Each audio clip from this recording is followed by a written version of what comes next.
पद देखिए। हमारे हरिहारिल की लकड़ी, मन क्रम बचन नंद नंदन उर, यह दृढ़ कर पकड़ी। जागत सोवत स्वप्न दिवस निस, कान कान जकड़ी।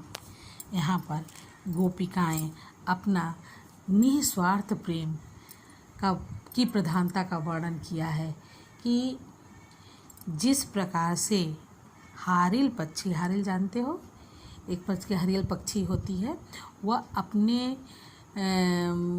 पंजों में हमेशा क्या बांधे पकड़ी रहती है, लकड़ी बांधे। तो हमारे हारिल की लकड़ी, हमारे जो कृष्ण हैं वह हारिल की लकड़ी के सदृश है। उनके बिना हम लोग एक पल भी नहीं रह सकते।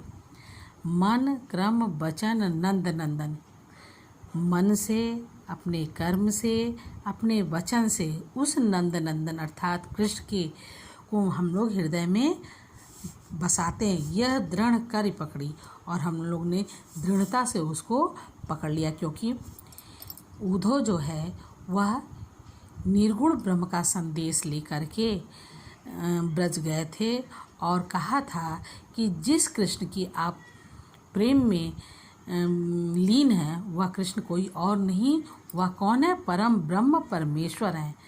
तो वहाँ की गोपिकाएं कहती कि उद्धव, यह आपका कहना व्यर्थ है, क्योंकि हमारे जो कृष्ण हैं वह हारिल के लकड़ी के सदृश हैं। उनको हम लोग अपने मन से, कर्म से, वचन से पकड़ रखा है।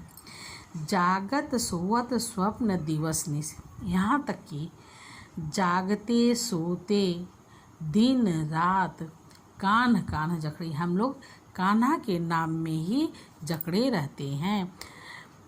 सुनत जोग लागत है, सो तुम तो निर्गुण ब्रह्म का जो संदेश, योग का जो संदेश लेकर के आए हो, उसको सुन करके कैसा लगता है, ज्यों कड़वी ककड़ी, जैसे कड़वी ककड़ी। जैसे कड़वी ककड़ी को अगर मुंह में डाल लो तो पूरी मुख का स्वाद जो है वह खराब कर देता है, फिर कोई स्वाद नहीं मिलता। उसी प्रकार तुम्हारा जोग यानी निर्गुण ब्रह्म का स्वाद है, उसको अगर हम धारण कर लिए तो हम व्यर्थ हो जाएंगे। सो तो व्याधि हमको ले आए, हे उद्धव, आप तो कौन सा ऐसा रोग हमारे लिए लाए हैं, देखी सुनी न करी। इसको तो ना हम लोग देखे हैं न सुने, क्योंकि हम लोग सगुण ब्रह्म के उपासक हैं, निर्गुण ब्रह्म के उपासक नहीं हैं। यह तो सूरति नहीं ले सौंपो, जिनके मन चक्री। और वह एक प्रकार से उद्धव की ठिठोली करती हैं कि हे उद्धव, इसको तो तुम ले जाके उसी के पास सौंपो, उसी को दे दो, वही इसको इस योग का उपासक बन सकता है। जिनके मन चक्री, जिनका मन जो है भ्रमित रहता है, घूमता रहता है, किसके समान, चक्री। चक्री जानते हो ना, जिससे पीसा जाता है। तो जिनका मन, कहने का तात्पर्य है कि जिनका चित्त चंचल है वही इसको स्मरण कर सकते हैं। ठीक, अब अगला देखिए बच्चों, एक और पढ़ा दे रहे हैं। उद्धव जोग जोग हम नहीं, हे उद्धव, तो इसमें जोग जोग है, देखो, उद्धव जोग जोग हम नहीं, हे उद्धव, तुम्हारे योग के योग्य हम नहीं। जो तुम साधना लेने सिखाने के लिए आए हो, योग बताने आए हो, उसके योग्य हम नहीं हैं। एक जोग मतलब योग और दूसरा जोग मतलब योग्य। अबला सार ज्ञान कह जाने, हम तो नारी हैं, हम तो अबला हैं, तो यह उस योग के, उस ज्ञान के सार को नहीं समझ सकती।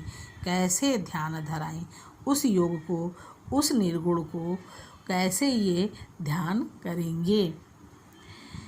ते मूदन नयनन कहत हो, आप तो हमें इस योग को सिखाने के लिए कहते हो कि नेत्र को बंद करो, हरि मूरत जिनमाही।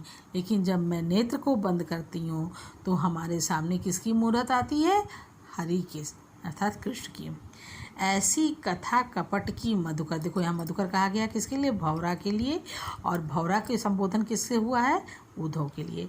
तो कहते हैं कि हे उद्धव रूपी भौरे, तुमने ये कौन सी कपट की कथा कही है, हमते सुनी न जाही।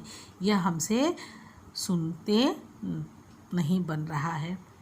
श्रवण चीर सिर जटा बधाओ, कौन सा ऐसा योग है जिसमें श्रवण मतलब अपने कान को चीर दो और सिर पर जटा बधा लो। जो सन्यासी लोग होते हैं देखो कान में ऐसे छेद किए रहते हैं ना, तो उसी को वर्णन है कि श्रवण चीर सिर जटा बधायो, कानों को चीर कर सर पर जटा बांध कर ये दुख कौन समाए।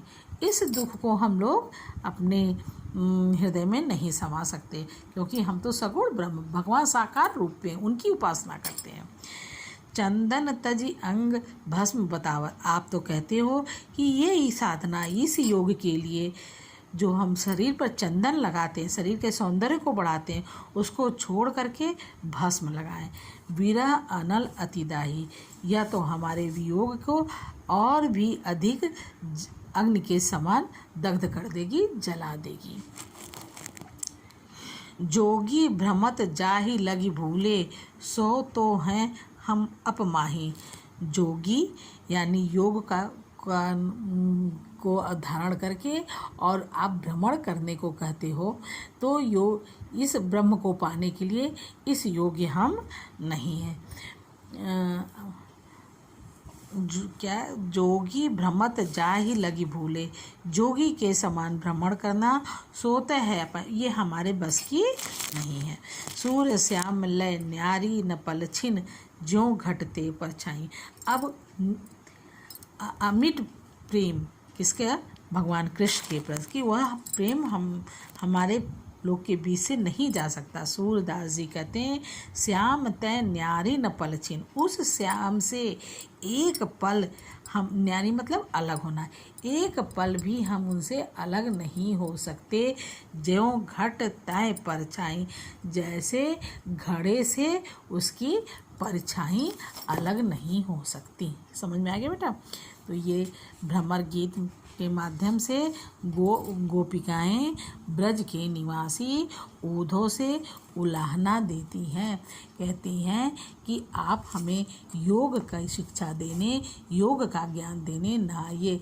इसमें ब्रज भाषा है, अलंकार, अतिशयोक्ति और उपमा है, रस जो है कौन सा रस है, वियोग रस है, ठीक है।